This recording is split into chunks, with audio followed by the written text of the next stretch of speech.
Welcome to MarineMax. My name is Larry Vogt, and today we're going to take a look at this 17 Montauk from Boston Whaler. This is a brand new 2024 model that's loaded with great features. We're going to start at the back, work our way forward, go over a few things that make this boat really unique.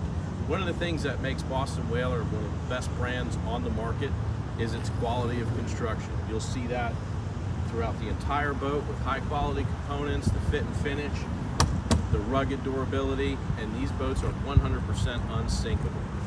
This particular boat's got a Mercury 115 horsepower engine on it, which pushes this thing into the mid-40s in terms of speed. We've got the optional jump seats that are removable for when you're fishing, or you can add the additional seating for a day out with the family. As we move forward, this boat's got a huge live well underneath the helm seat.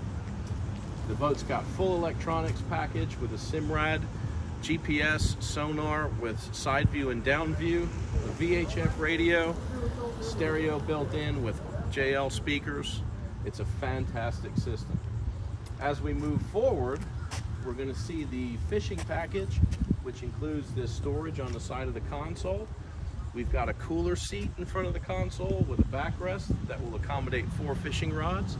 And this boat also has the bow cushion up front when you want to lay out in the sun at the sandbar. Nice thing is this boat's pre-wired for a trolling motor, so whether you want to put on a 12 or 24 volt trolling motor, it's easy for us to install. It's already pre-wired from Boston Whaler. You just choose which product you'd like to go with. It includes this trailer with a spare tire, swing tongue, and this boat will fit in any garage that has a minimum of 19.5 feet of length. It will fit under a standard garage door, making it one of the most storable, portable 17-foot boats on the market. Thanks again for visiting our website. If you'd like to know more information, give me a call at 904-545-5310. Thank you.